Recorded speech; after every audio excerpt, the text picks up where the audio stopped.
सो हम ये डिस्कस कर रहे थे कि व्हाट डिस्टिंग्विशेस फाइलम कोऑर्डिनेटा फ्रॉम प्रीवियस फाइलम। तो एक बात अपने जहन में रखिएगा कि जो फाइलम कोऑर्डिनेटा है फ्रॉम प्रीवियस फाइलम, तो फाइलम कोऑर्डिनेटा है उसके अंदर एक फीचर होता है जिसको हम कहते हैं नोटोकॉर्ड, जिसकी वजह से इसको कोऑर्डिनेटा कहा गया है। और कीजिए वर्ड है कोऑर्डिनेटा, ठीक है। नोटोकॉर्ड क्या चीज़ होती है? नोटोकॉर्ड को आप यूँ कह लीजिए ये है एम्ब्रियोनिक स्पाइनल कॉर्ड। ये एम्ब्रियोनिक स्पाइनल कॉर्ड हुआ करती है, यानी एम्ब्रियो के अंदर, या इसको आप एम्ब्रियोनिक स्पाइनल कॉर्ड के बजाय मोर सूटेबल वर्ड इसके लिए क्या होगा? इसके लिए जो मोर सूटेबल वर्ड होगा वो होगा एम्ब्रियोनिक वर्टेब्रल कॉलम, क्योंकि यहाँ पर एम्ब्रियोनिक वर्टेब्रल कॉलम का वर्ड जो है वो ज़्यादा मुनासिब रहेगा। तो एम्ब्रियोनिक वर्टेब्रल कॉलम, अब वर्टेब्रल कॉलम क्या होती है? जाहिर सी बात है कि इसको हम उर्दू में कहते हैं रीढ़ की हड्डी। ये हमारी जो है वो रीढ़ की हड्डी होती है, हमारी बैकबोन जो होती है उसको वर्टेब्रल कॉलम कहा जाता है। तो ये जो फाइलम कोऑर्डिनेटा है इसमें एम्ब्रियोनिक वर्टेब्रल कॉलम होती है। अब यहाँ पर अगली बात आ जाती है कि ये एम्ब्रियोनिक वर्टेब्रल कॉलम क्या हुआ? वर्टेब्रल कॉलम तो वर्टेब्रल कॉलम होती है, तो एम्ब्रियोनिक वर्टेब्रल कॉलम क्या हुआ? याद रखिए हमारी जो अडल्ट वर्टेब्रल कॉलम है ना, अडल्ट वर्टेब्रल कॉलम ये होती है जिसको आप कह लीजिए कि बोन से बनी हुई, बोनी होती है, ठीक है। But if you talk about embryonic vertebral column, तो जो एम्ब्रियोनिक वर्टेब्रल कॉलम होती है वो होती है कार्टिलेज की बनी हुई। तो यहाँ पर गौर कीजिए कि अगर फाइलम कोऑर्डिनेटा का जो इम्पॉर्टेंट तरीन फीचर है वो ये है कि इनके अंदर नोटोकॉर्ड मौजूद है, तो इसका मतलब ये है कि इनके अंदर असल में इनकी ज़िंदगी के किसी हिस्से में any part of their life cycle, इनके लाइफ साइकिल के किसी भी हिस्से में ये जो नोटोकॉर्ड है ये मौजूद हो सकती है। ये बड़ा यूनिक सा फीचर है। मतलब ये है कि जो नोटोकॉर्ड है वो किसी भी टाइम पर मौजूद हो सकती है ड्यूरिंग देयर होल लाइफ, लेकिन अगर मौजूद है चाहे वो एम्ब्रियोनिक स्टेज में है और फिर ख़त्म हो जाती है, चाहे वो परमानेंट है, दोनों में से कोई एक वजह भी है ना, चाहे ये एम्ब्रियोनिक स्टेज में चाहे परमानेंट है, दोनों में से कोई एक भी टाइम पर नोटोकॉर्ड मौजूद है तो वो ऑर्गेनिज्म किस में क्लासिफाई होगा? वो फाइलम कोऑर्डिनेटा में क्लासिफाई किया जाएगा, ठीक है। तो अब हम जो है वो इसको देखते हैं कि जो फाइलम कोऑर्डिनेटा है उसके अंदर कौन कौन से ऑर्गेनिज्म आ जाते हैं। देखिए फाइलम कोऑर्डिनेटा में जो ऑर्गेनिज्म आते हैं उनमें फर्स्ट ऑफ ऑल दो तरह के हैं, one with their head and one without head. Cranium, cranium कहते हैं हम स्कल बोन को, स्कल बोन। कुछ होते हैं जिनमें स्कल बोन होती है और कुछ होते हैं जिनमें नहीं होती। जिनमें स्कल बोन नहीं होती उनको हम कहते हैं एक्रेनिया, जिनमें स्कल बोन होती है उनको हम कहते हैं क्रेनिएटा, ठीक है। अब जो क्रेनिएटा होते हैं ना उनको फिर आगे मजीद एक ग्रुप में रखा जाता है वर्टिब्रेटा। इसको मैं ज़रा आपको ज़्यादा अच्छे तरीके से अगर बताऊं तो अगर आप यहाँ लिखते हैं ना कि फॉर एग्जांपल किंगडम, फिर उसके बाद फाइलम, फिर क्लास। अब किंगडम तो हो गया एनिमेलिया, फाइलम हो गया कोऑर्डिनेटा, लेकिन फाइलम के बाद एक और कैटेगरी आएगी जिसको आप कहेंगे सब फाइलम। ये जो सब फाइलम होगा ना ये होगा वर्टिब्रेटा, सब फाइलम होगा वर्टिब्रेटा, ठीक है। तो अब यहाँ पे आप जो है वो ये ज़हन में रख लीजिए कि जो सब फाइलम है वो वर्टिब्रेटा है, यानी इसका मतलब ये हुआ कि ये वाली जो आपको कैटेगरी दिख रही है ना इसमें फाइलम कोऑर्डिनेटा है, दरमियान में क्रेनिएटा का जिक्र नहीं करेंगे आप टेक्सोनोमी में, उसके बाद किसकी बारी आ जाएगी? ये सब फाइलम है, ये सब फाइलम है, सब फाइलम वर्टिब्रेटा, ठीक है। और उसके बाद उसकी दो सुपर क्लासेस हैं, यानी अब आप एक और अंदाज़ा कीजिए कि यहाँ पर क्लासेस से पहले क्या होता है? क्लासेस से पहले होता है सुपर क्लास, सुपर क्लास, और क्लास के बाद भी एक और क्लास होती है जिसको हम कहते हैं सब क्लास। इसको फिलहाल छोड़ देते हैं हम, इसको छोड़ देते हैं, सुपर क्लास, ठीक है। तो इसका मतलब ये हुआ कि किंगडम एनिमेलिया फाइलम कॉर्डेटा का सब फाइलम वर्टिब्रेटा, उसकी सुपर क्लासेस भी हैं। उसकी सुपर क्लासेस कौन कौन सी है ये देखिए। उसकी सुपर क्लासेस एक है पाइसेस, ये वो क्लास है जिसमें सारी क्या आ जाती हैं, फिश। और सुपर क्लास टेट्रापोडा में तमाम वो ऑर्गेनिज्म आ जाते हैं जो बेसिकली उनसे जिनकी वर्टेब्रल कॉलम होती है लेकिन वो फिश नहीं होते। वर्टेब्रल कॉलम है but those are not fish, तो ये ऐसे ऑर्गेनिज्म जाहिर है कि वो बाकी जो रह जाते हैं वो ये वाले हैं, एम्फीबिया, रेप्टाइल, एवीज और मेमेलिया, ये वाले रह जाते हैं, उसके अलावा रह कोई नहीं जाते। तो ये आपके सामने है कि अब हमारा आज का जो मेन फोकस होगा ना बेटा वो ये वाला है। हमारा आज का मेन फोकस वर्टेब्रेटा होगा। जो वर्टेब्रेटा है वो इसका फोकस हमारा होगा और हम जो है वो इसके अलावा जो भी है वो इंशाल्लाह हम नेक्स्ट जब हम पढ़ेंगे उसमें कॉलेज की क्लास में पढ़ेंगे। तो सबसे पहले जो हमारा जो इससे पिछला रह गया थोड़ा सा, अभी पिछला थोड़ा सा रहता है, तो वो हम इंशाल्लाह कॉलेज की क्लास में पढ़ेंगे। अब यहाँ पर आप देखिए कि अब बारी आ रही है सब फाइलम वर्टिब्रेटा की, जो मैंने अभी आपको बताया कि इसके सब फाइलम जो है वो वर्टिब्रेटा होता है इसका। अच्छा, इसमें जो है वो अगर आप बात करते हैं सब फाइलम वर्टिब्रेटा की, तो जाहिर सी बात है कि इसकी सुपर क्लास मैंने आपको क्या बताई, दोनों सुपर क्लासेस यहाँ लिख लेते हैं हम। सुपर क्लासेस, दोनों सुपर क्लासेस यहाँ लिखते हैं। एक सुपर क्लास हमने कहा पाइसेस, और पाइसेस वो सुपर क्लास है कि जो जिसका ताल्लुक जो है वो इससे है, फिश से है। जितनी भी फिश हैं वो इसी में आती है, ठीक है। तो इसलिए अब हम क्या करेंगे, अब हम सुपर क्लास पाइसेस, और दूसरी सुपर क्लास कौन सी थी, दूसरी सुपर क्लास थी टेट्रापोडा। अब जो पाइसेस है उसकी अगर बात करते हैं तो पाइसेस की आगे 3 क्लासेस हैं, क्योंकि पाइसेस है सुपर क्लास, पाइसेस की आगे 3 क्लासेस हैं। अब ये कौन सी क्लासेस हैं, सबसे पहले इसमें आता है सबसे पहले जो क्लास आती है जो आपने पढ़नी है वो है साइक्लोस्टोमेटा। दूसरी क्लास आती है जिसको आप कहते हैं कॉन्ड्रिक्टाइज, और जो तीसरी क्लास आती है वो है ऑस्टिक्टाइज।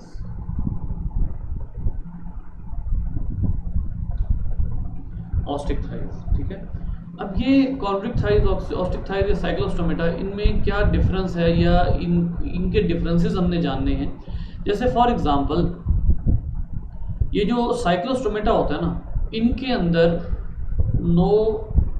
यूं कह लीजिए कि नहीं, इनके अंदर मल्टीपल गिल्स होते हैं, मल्टीपल गिल्स, या इसको आप कह लें मल्टीपल गिल ओपनिंग्स, इसमें साइक्लोस्टोमेटा में, ठीक है। कॉन्ड्रिक्टाइज जो होती हैं इनमें सिंगल ओपनिंग ऑफ गिल्स होती है। यानी इसका मतलब यहाँ पे, अच्छा इसको ज़रा और तरीके से बात करते हैं हम कि यहाँ पर, यहाँ से मिटा के ना इसको यहाँ पे लिखते हैं कि यहाँ के आगे जो दोनों क्लासेस आ रही हैं ना, ये जो दोनों आगे लिखी हुई हैं, सुपर क्लास पाइसेस की 3 सब क्लासेस हैं। पहली सब क्लास जो है उसमें मल्टीपल ओपनिंग होगा, उसके बाद आ जाइए बाकी दोनों क्लासेस जो हैं उनमें सिंगल ओपनिंग होती है, ठीक है। कॉन्ड्रिक्टाइज में गिल्स आर अनकवर्ड, इनमें गिल्स जो हैं वो अनकवर्ड होते हैं, जबकि ऑस्टिक्टाइज क्या होता है, इनमें गिल्स आर कवर्ड, इनमें गिल्स कवर्ड होते हैं। ये बड़ा एक छोटा सा जिसको कह लीजिए कि है कि जिसमें आपको समझ आ रहा है कि इन फिश में फ़र्क क्या है और किस वजह से हमने इसकी 3 क्लासेस जो हैं वो बनाई हुई हैं, ठीक है। साइक्लोस्टोमेटा, कॉन्ड्रिक्टाइज, ऑस्टिक्टाइज। अच्छा, तो अब हम एक करके चलते हैं। जो साइक्लोस्टोमेटा है, जो फिश है, उसमें सुपर क्लास पाइसेस की बात हो रही है, इसमें जो क्लास साइक्लोस्टोमेटा है उसकी बात कर लेते हैं। बेटा साइक्लोस्टोमेटा के फीचर देखिएगा, बॉडी इज ईल लाइक, ठीक है। अब ये जो ईल लाइक है ये क्या चीज़ है, और इसमें जो है वो इसकी सारी जो पिक्चर्स वगैरह हैं वो मैं आपको अभी दिखाता हूँ, ताकि जो है वो साथ साथ हमारा ये भी क्लियर हो जाए कि जो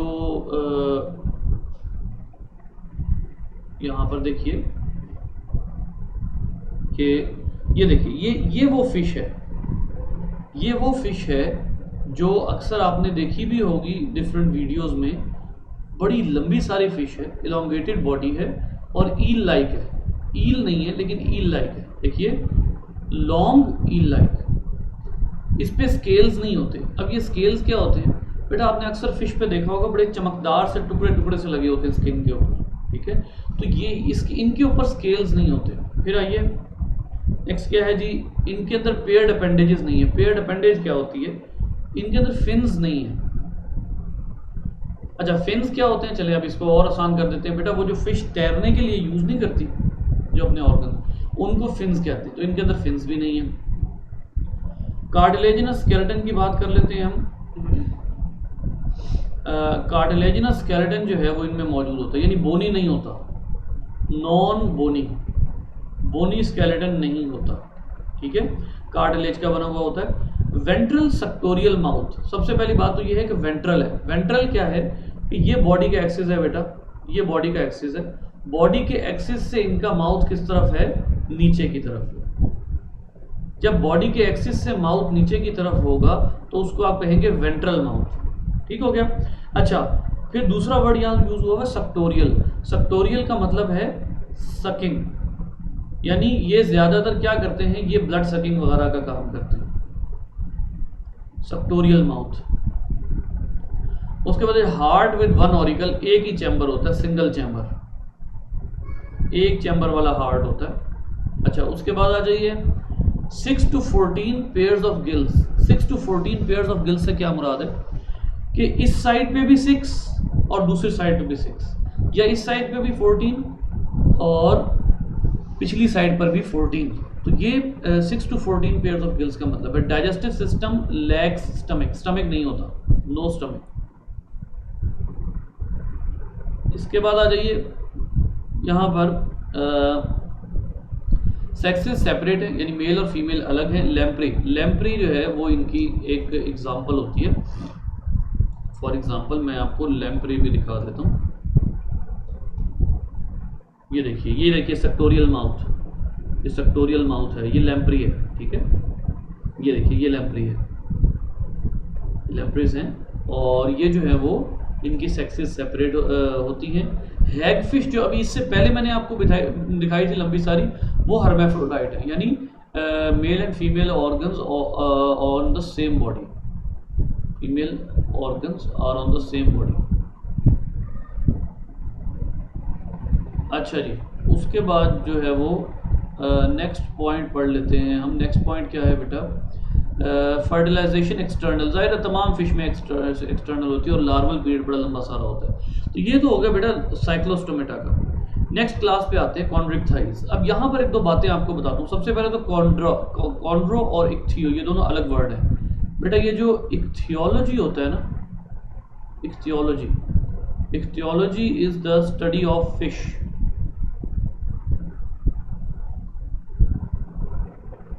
इक्थियोलॉजी जो है वो स्टडी ऑफ फिश है, और इसका मतलब है इक्थाइज का तो मतलब हो गया fish.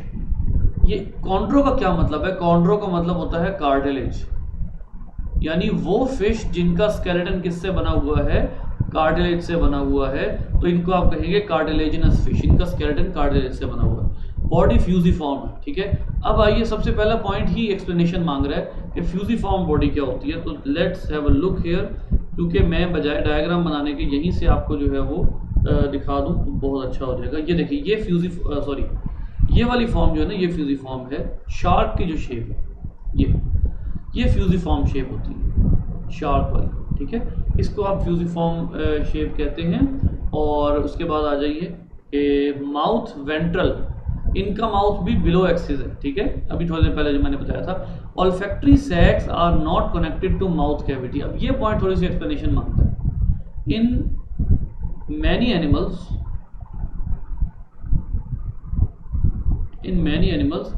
olfactory regions, olfactory organs are attached और कनेक्टेड विद माउथ। अच्छा जी, अब यहां पर जो है वो सबसे पहले आपको ये बताना जरूरी है कि ऑल्फैक्शन क्या होता है। बेटा आपको अंदाजा है ऑल्फैक्शन क्या है?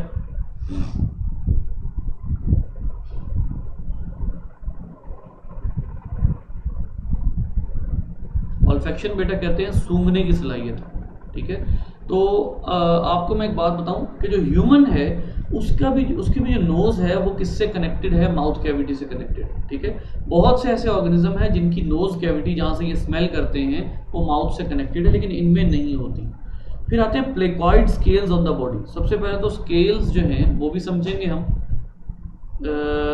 यहां पर आप देखिए स्केल्स ऑन फिश, ये स्केल्स होते हैं बेटा, ये देखिए, ये जो इनके टुकड़े टुकड़े होते हैं इनको स्केल्स कहते हैं, ठीक है। अच्छा, फिर उसके बाद आप कहते हैं स्केल्स की टाइप्स। ये देखिए यहाँ पर इन्होंने स्केल्स की टाइप्स दी हुई है, इसको देखिएगा। इन्होंने क्या कहा है, इनके ऊपर कौन से स्केल्स होते हैं? प्लेकॉइड। तो इसमें देखिए ये प्लेकॉइड स्केल्स हैं, दीज आर प्लेकॉइड स्केल्स।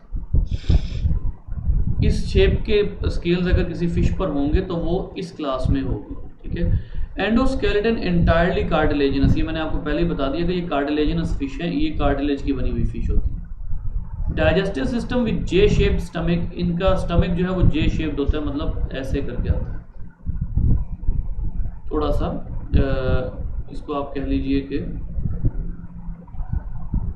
यहाँ से अगर ये सॉरी इरेज करें इसको, जे शेप्ड स्टमक जो है वो वही जिस तरह ह्यूमन का है ना, ऐसे जे शेप, ठीक है। उसके बाद आया था जी इसका circulatory system has many pairs of aortic arches. Aortic arch, अब एओर्टिक आर्च से क्या मतलब है बेटा? ये जो एओर्टिक है इसका मतलब है एओर्टा, और आर्चेस का मतलब होता है आर्टरीज। तो digestive system has, circulatory system has many pairs of aorta arteries या एओर्टिक आर्चेस, ठीक है। Respiration by means of 5 to 7 pairs of gills without covering, इनमें कवरिंग नहीं है। ये मैंने अभी थोड़ी देर पहले आपको बताया था कि जो आगे क्लासेस हैं साइक्लोस्टोमेटा उनमें गिल्स तो कम हैं लेकिन कवरिंग का फर्क आ जाता है। स्विम ब्लैडर नहीं है। अब स्विम ब्लैडर क्या होता है? Swim bladder an organ to be filled with air to act like a balloon।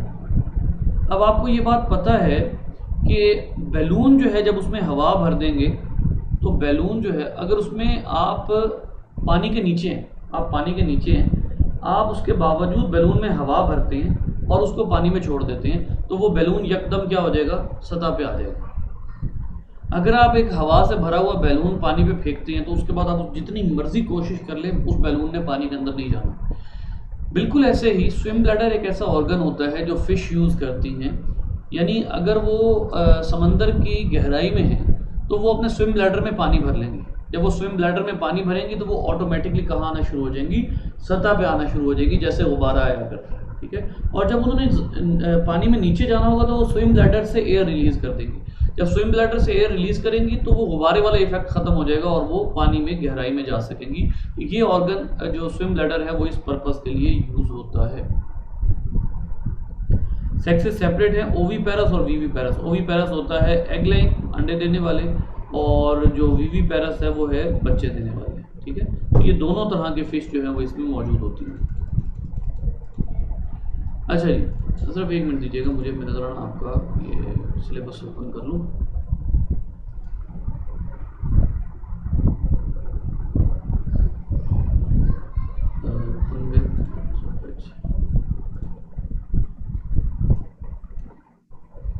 ये साथ साथ देखना होगा, जाहिर है इसको देखना भी ज़रूरी है ताकि हम जो है वो कहीं अपना सिलेबस बिला वजह ज़्यादा ना पड़ जाए।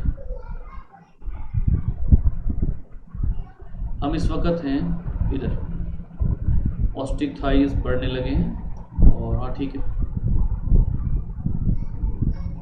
अच्छा जी, उसके बाद आप देखिए कि सॉरी हाँ, ये जो स्केट्स एंड रेज, ये जो हैं ये कॉन्ट्रिक थाइज है। अब स्केट्स और रेज को क्या चीज़ें होती हैं ये भी मैं आपको बता देता हूँ ताकि हमें पता लग जाए कि इस ग्रुप में कौन सी फिश आती हैं। स्केट्स एंड रेज,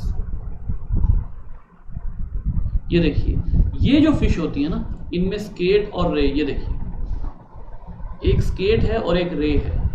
अब ये जो स्केट्स और रेज हैं ये दोनों कौन से, ये दोनों ही कॉन्ड्रिक थाइज हैं, ठीक है। और इसी तरीके से इस ग्रुप में शार्क भी आ जाती है। तो कहने से मुराद यहाँ पर ये है एक्चुअली कि इसमें काफ़ी वैरायटी मौजूद है। स्केट्स और रेज जो हैं ये एक स्टिंग रे होती है, इलेक्ट्रिक रे होती है, रेज की भी कई टाइप्स होती हैं। फिर उसके बाद जो है वो स्टिंग रे क्या होती है, कैसी होती है, शार्क जो है वो कैसे इंपॉर्टेंट है, ये सारा कुछ यहाँ पर मौजूद है। आगे आ जाइए ऑस्टिक थाइज। अब इक्तियो का मतलब तो अभी थोड़ी देर पहले मैंने आपको बताया कि इक्तियो का मतलब है फिश, ऑस्टियो का मतलब होता है बोन, यानी इनका स्केलेटन जो है वो क्या है, इनका स्केलेटन इज बोनी, इनका स्केलेटन जो है वो बोन से बना हुआ, मोर और लेस बोनी स्केलेटन। नोटोकॉर्ड में परसिस्ट इन पार्ट्स, नोटोकॉर्ड है अभी तक इनमें, सिर्फ एम्ब्रियो में नहीं है बल्कि जवानी में भी है। The skin has embedded dermal scales. अब इनमें जो स्केल्स होते हैं वो किस किस तरह के होते हैं, साइक्लॉइड, टिनॉइड और गेनॉइड, ये 3 तरह के स्केल्स होते हैं। देख लेते हैं कि इन स्केल्स से मुराद क्या है। यहाँ पर अब मैं आपको ये देखिए इस डायग्राम में देख लेते हैं।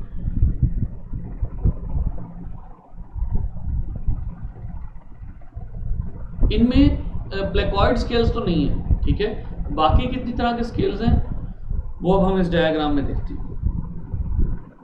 ये प्लेकॉइड स्केल्स हैं, ये तो शार्क वगैरह में होते हैं बस, उसके अलावा नहीं होते, यानी कॉन्ड्रिक थाइज में होते हैं। गेनॉइड, टिनॉइड और साइक्लॉइड, ये 3 तरह के स्केल्स हैं, ये इनमें मौजूद होते हैं। ये गेनॉइड है, ये टिनॉइड है और ये साइक्लॉइड है।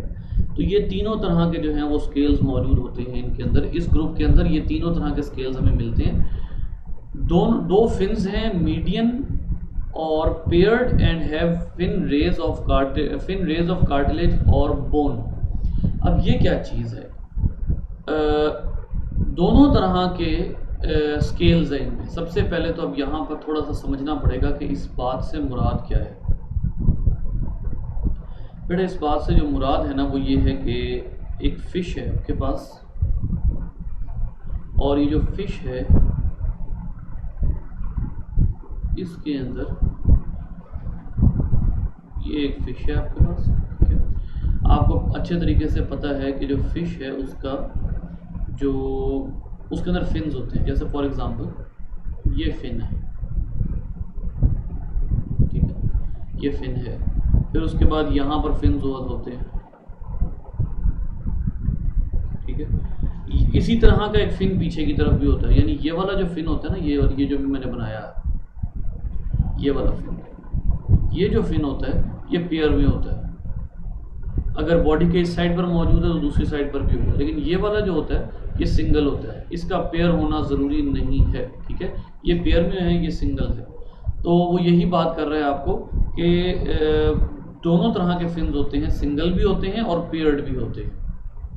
तो यहाँ पर आप वाज़ेह तौर पर देख सकते हैं कि पेयर्ड से क्या मुराद है अगर दोनों तरफ हो, और सिंगल से क्या मुराद है कि अगर वो एक ही साइड पर मौजूद हो, दूसरी साइड पर मौजूद ना हो तो उसको फिर हम जो है वो सिंगल उसके जो है वो कहते हैं, फिन कहते हैं। अच्छा, उसके बाद एक वर्ड यहाँ और यूज़ हुआ है, गौर कीजिएगा, वो वर्ड यूज़ हुआ है फिन रेज।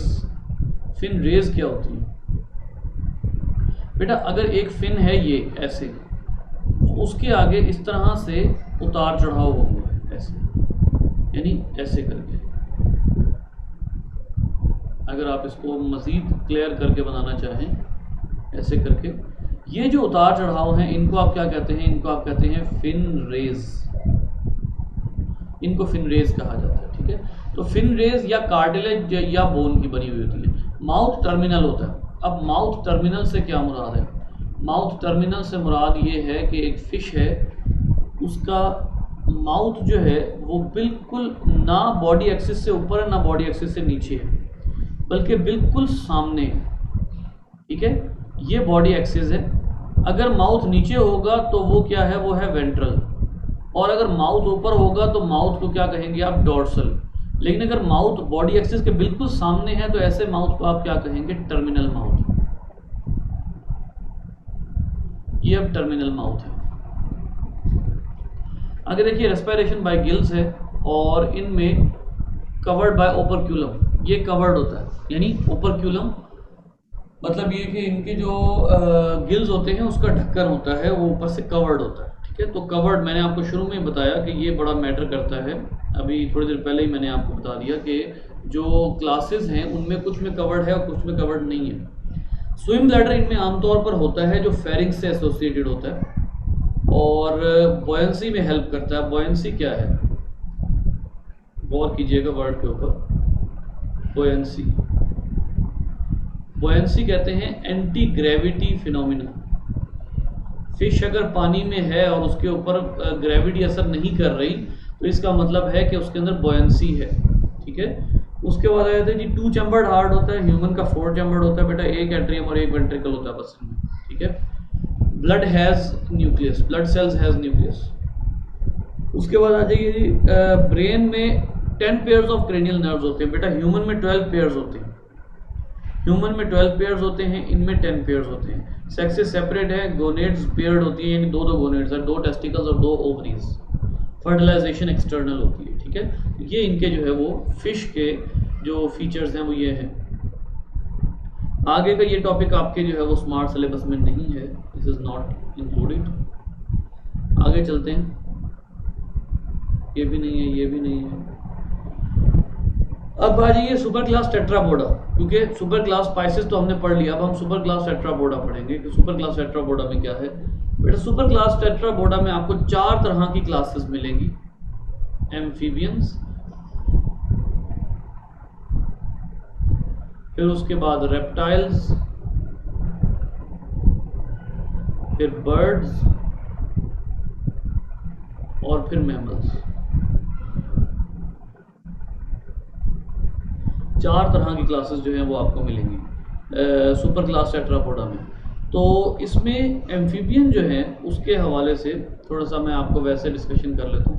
एम्फीबियंस वो हैं जो कि आप यूँ कह लीजिए कि फिश और रेप्टाइल के दरमियान है, मतलब आप इसको यूँ कह सकते हैं कि आप इसको इस तरह से कह सकते हैं, इसको अगर मैं यहाँ से मिटा दूँ तो मिटाने की ज़रूरत पड़ेगी थोड़ी सी, कोई बात नहीं, लेक्चर रिकॉर्ड हुआ होगा।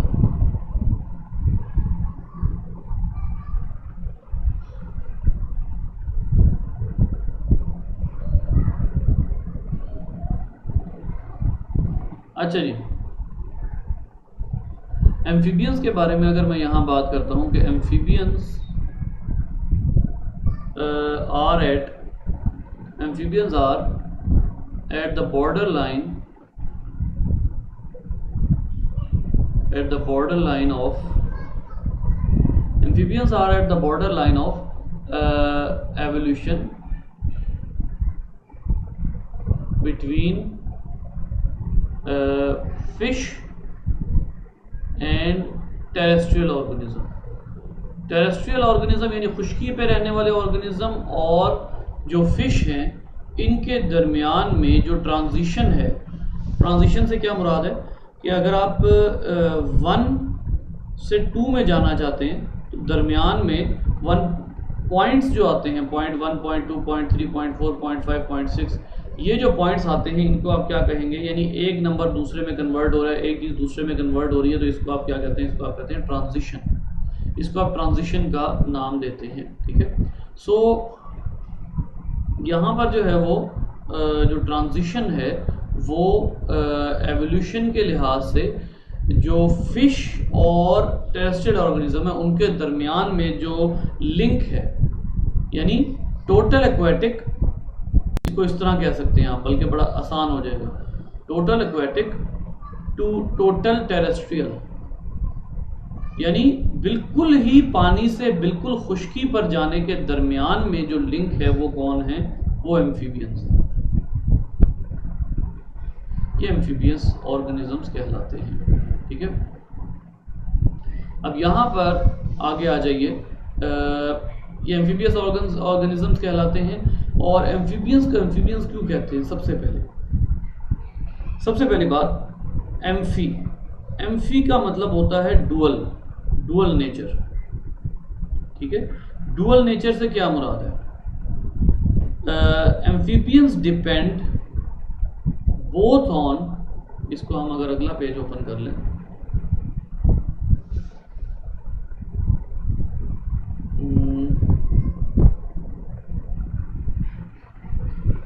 एक मिनट,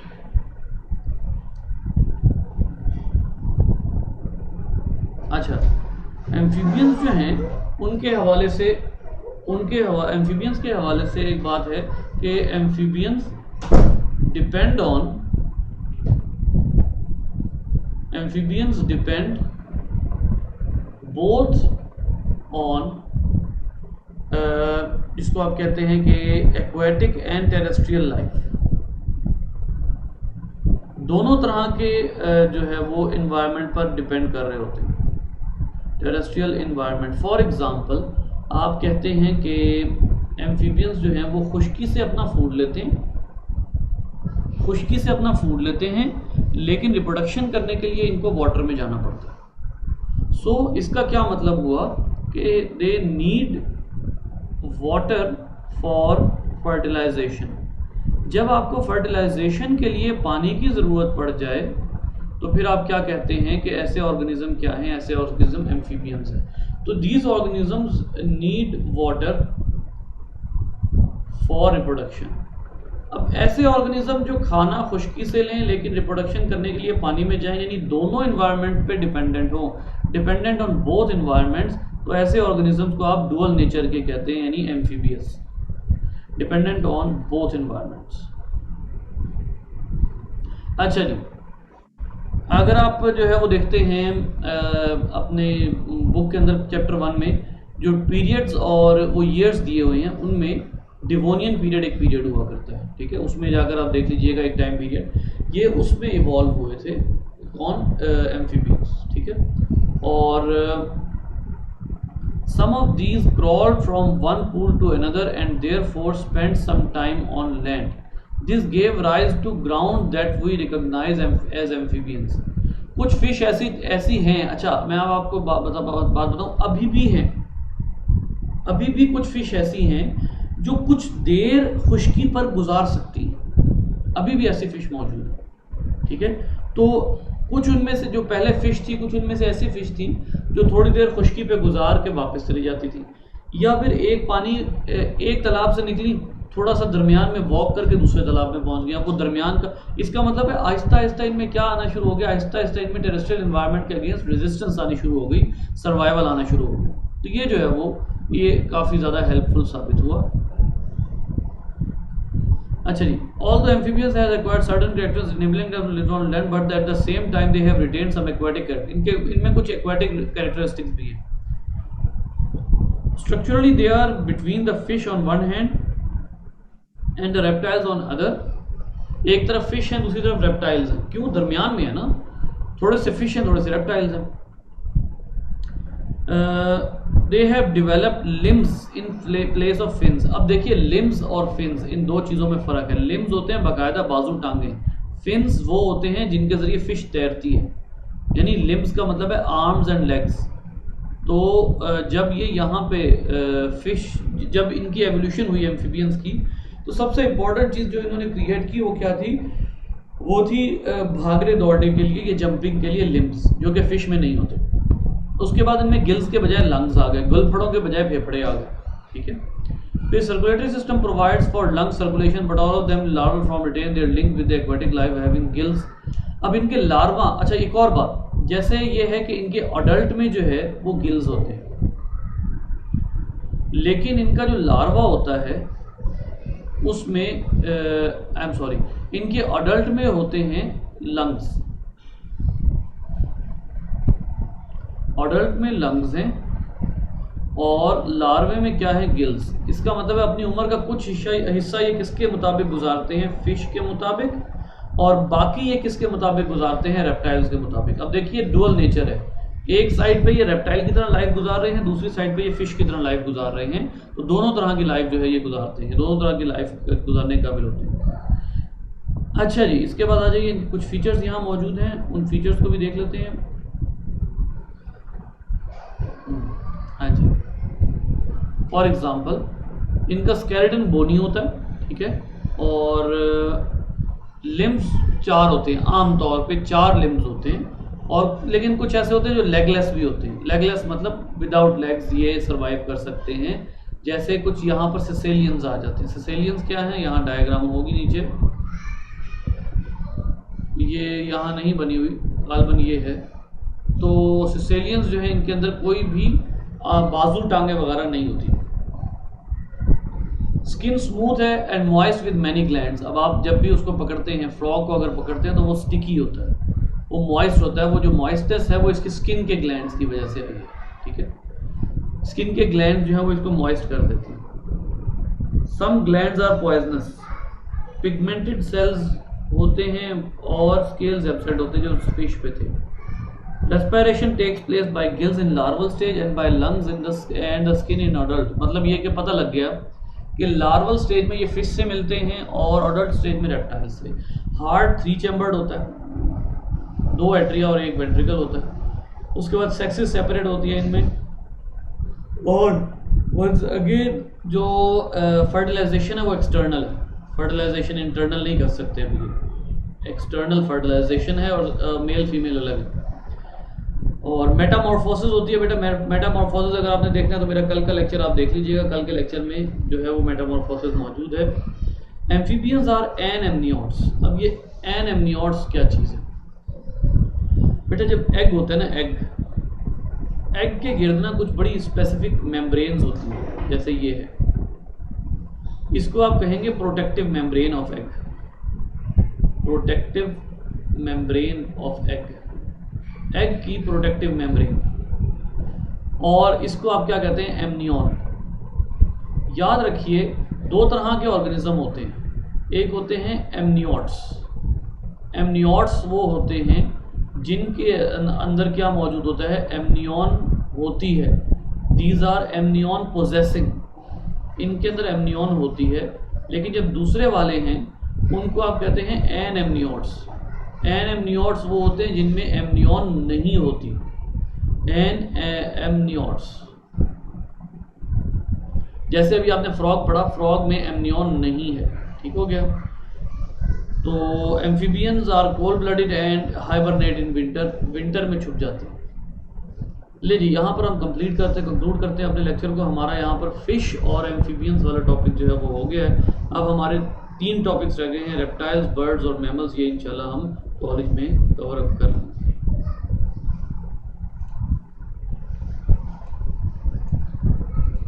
जी बेटा, मुझे एनीथिंग